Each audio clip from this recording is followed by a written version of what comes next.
నమస్తే, మా క్వాల్ స్టోర్ ఛానల్కి స్వాగతం. ఈరోజు మనం హిడింబాసుర వధ గురించి తెలుసుకుందాం.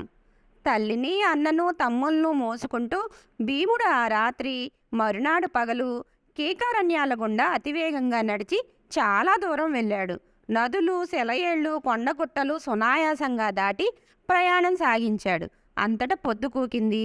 అడవిలో ఒకచోట పెద్ద మర్రి చెట్టు కనిపించింది. అందరినీ ఆ చెట్టు కింద దించాడు. అప్పటికే అందరూ ఆకలితో దప్పికతో పూర్తిగా అలసిపోయి ఉన్నారు. కుంతీదేవి పరిస్థితి మరీ అధ్వానంగా ఉంది. ఆ సుకుమారి ఇలాంటి కష్టాలు ఎన్నడూ ఎరుగదు. ఆమె పరిస్థితి చూచి భీముడు కంటతడి పెట్టాడు. ఆ అడవిలో నీళ్ల కోసం వెదికాడు. చివరకు తామరాకులతో నీళ్లు తీసుకువచ్చి తల్లి దాహం తీర్చాడు. ధర్మరాజు, అర్జునుడు, నకుల సహదేవులు కూడా దప్పిక తీర్చుకున్నారు. అంతటా వారికి నిద్ర ముంచుకొచ్చింది. ఆ మర్రి చెట్టు కింద కటికి నేలపై అలాగే పడి ఒళ్ళు తెలియకుండా నిద్రపోయారు. భయంకరమైన అరణ్యం మధ్యలో పట్టపుదేవి అయిన కుంతి, పుణ్యాత్ముడైన ధర్మరాజు, వీరుడైన అర్జునుడు, సుకుమారులైన నకుల సహదేవులు అలా పడి ఉండటం చూచి భీముడు ఎంతగానో దుఃఖించాడు. దీనికంతకు దాయాదులే కారణమని వారిపై ఎక్కడలేని ఆగ్రహం తెచ్చుకున్నాడు. అయినా చేసేదేమీ లేక తాను అలాగే మేలుకొని ఆ నిశిరాత్రి వేళ వారికి ఏ ఆపద రాకుండా చూస్తున్నాడు. ఇంతలో ఆ అరణ్యం మధ్యమున ఒక విశాల వృక్షం ఎక్కి ఉన్న హిడింబాసురుడనే రాక్షసుడు నరవాసన పట్టి పాండవులను చూచాడు. చాలా కాలానికి నరమాంసం దొరికిందని సంతోషించాడు. తన చెల్లెలు హిడింబిని పిలిచాడు. హిడింబి, ఆ మర్రి చెట్టు కింద ఎవరో నరులు పడుకుని ఉన్నారు, చూచిరావే, మనిద్దరం వారిని కడుపారా భక్షిద్దాం అని చెప్పాడు. వెంటనే హిడింబి మర్రి చెట్టు దగ్గరికి వచ్చింది. అలసటతో నిద్రిస్తున్న వారిని, పక్కనే కూర్చుని ఉన్న బలశాలి అగు భీముణ్ణి చూచింది. వయసులో ఉన్న హిడింబి అందగాడు, వీరుడు అయిన భీమసేనుణ్ణి చూడగానే మోహపరవశం అయ్యింది. మా అన్న చెప్పినట్లు వీరిని నేను చంపడానికి అంగీకరించను. ఈ అందగాడిని నేను భర్తగా పొందుతాను అని మనసులో అనుకున్నది. భర్తగా పొందాలి అని నిశ్చయించుకున్న హిడింబి కామరూపిణి కనుక ఆ రాక్షస రూపం విడిచి ఒక అందమైన యువతి రూపం ధరించింది. మెల్లగా భీమసేనుడి దగ్గరికి వెళ్ళింది. వీరుడా, రాజలక్షణాలతో ఉన్న నీవెవరు? దేవతల వలె ప్రకాశిస్తూ ఈ నేల మీద పడుకున్న వాళ్ళెవరు? భయంకరమైన ఈ అడవిలో భయం లేకుండా ఒంటరిగా ఎందుకున్నావు అని అడిగింది. తాను హిడింబాసురుడు అనే ఘోర రాక్షసుడికి చెల్లెలనని చెప్పింది. అతను వారిని చంపి తినడానికి సిద్ధంగా ఉన్నాడని, అతన్ని ఎవరూ జయింపలేరని తెలియజేసింది. సూర్యుడా, మా అన్న మాట ఎలా ఉన్నా నేను నిన్ను ప్రేమిస్తున్నాను. నీవే నా భర్తవు. నన్ను చేపట్టి సుఖించు. మనమిద్దరం హాయిగా వనాల్లో విహరిద్దాం అని వేడుకున్నది. అప్పుడు భీముడు తన సంగతి, తన వారి సంగతి చెప్పాడు. పెళ్లి కాని అన్న ఉండగా తాను పెళ్లి చేసుకోజాలనని, తల్లిని తమ్ములను విడిచి రాజాలనని స్పష్టంగా చెప్పాడు. అప్పుడు హిడింబి, వీరుడా, మా అన్న భయంకరుడు. అతని కంటపడిన నరుడెవరు ఇంతవరకు బ్రతికి బయటపడలేదు. నీవు నా కోరిక తీర్చావంటే నిన్ను, నీ తల్లిని మా అన్న బారి నుండి తప్పిస్తాను. నీ సోదరులను విడిచిపెట్టి నా వెంట రా అన్నది. కానీ వీరుడకు భీమసేనుడు సమ్మతించలేదు. హిడింబి అలాంటి అనుచితమైన మాటలను పలుకుతున్నందుకు ఆగ్రహం తెచ్చుకున్నాడు.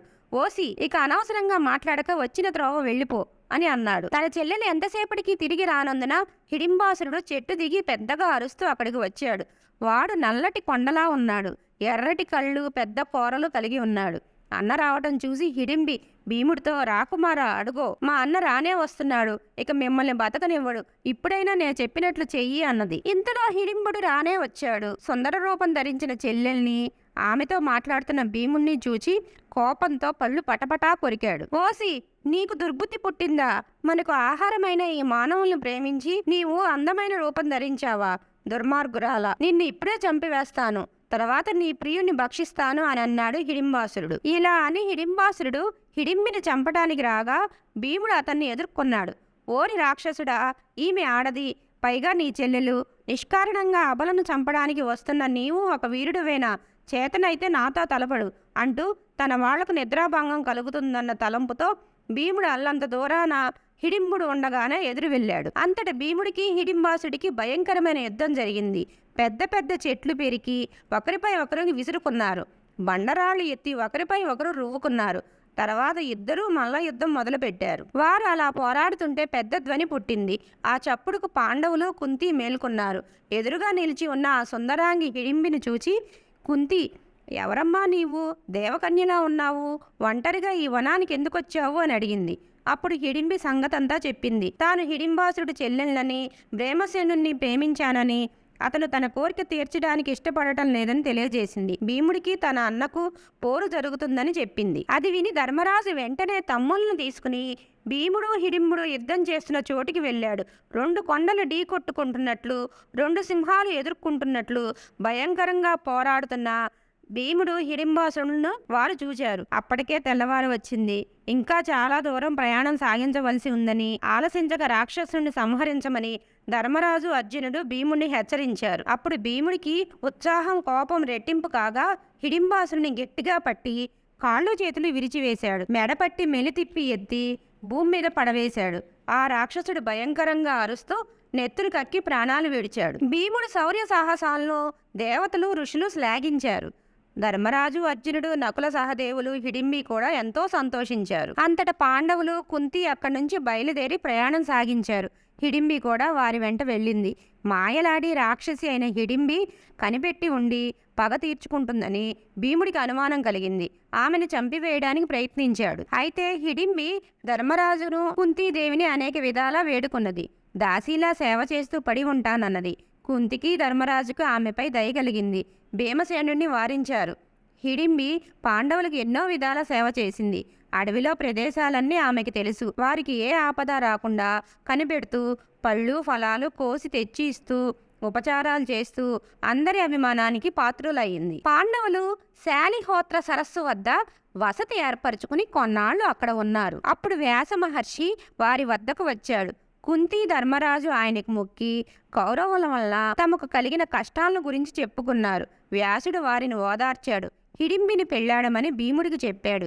ఆమె రాక్షసిగా ఉన్నప్పటికీ బుద్ధిమంతురాలని, ఆమె అసలు పేరు కమలపాలిక అని తెలిపాడు. అంతటా భీముడు తల్లి అన్నల అనుమతితో హిడింబిని పెళ్లాడాడు. భీముడి వల్ల ఆమె గర్భాన మహాబలాఢ్యుడైన కొడుకు పుట్టగలడని, ఇక్కడి నుంచి బయలుదేరి ఏకచక్రపురం వెళ్ళి ఉండవలసిందని, మేలు కలుగుతుందని వ్యాసుడు పాండవులకు చెప్పి వెళ్ళిపోయాడు. భీముడు హిడింబితో కలిసి కొండల్లో, గుహల్లో, వనాల్లో స్వేచ్ఛగా విహరిస్తూ సుఖించాడు. అంతటా హిడింబి గర్భవతి అయింది. ఒక కొడుకును కన్నది. అతడే ఘటోత్కచుడు. అతని తల ఘటంలా ఉన్నందున అతనికి ఘటోత్కచుడని పేరు వచ్చింది. అతను మహాబలవంతుడు, భయంకరాకారుడు, వేగంలో వాయువుకి సమానుడు. అతను తల్లికి, తండ్రికి, పెద్దండ్రికి, పినతండ్రులకి, నాయనమ్మకు మొక్కాడు. ఎప్పుడు ఏ సహాయం కావాలన్నా నన్ను తలుచుకోండి, తక్షణం వచ్చి వాళ్తాను, ఎంతటి పనైనా చేస్తాను అని చెప్పి ఘటోత్కచుడు వెళ్ళిపోయాడు. హిడింబి కూడా ఎప్పుడు తలుచుకుంటే ఆ క్షణంలో వస్తానని భీముడికి చెప్పి వెళ్ళిపోయింది. ఆ తర్వాత పాండవులు వ్యాసుడు చెప్పిన ప్రకారం అక్కడి నుంచి బయలుదేరి ఏకచక్రాపురానికి వెళ్ళారు. మరిన్ని విశేషాలతో నెక్స్ట్ వీడియోలో కలుసుకుందాం. ఈ వీడియో కనుక మీకు నచ్చినట్లయితే లైక్ చేయండి, షేర్ చేయండి, సబ్స్క్రైబ్ చేయండి. అలాగే పక్కనే ఉన్న బెల్ ఐకాన్ని క్లిక్ చేయడం మర్చిపోకండి.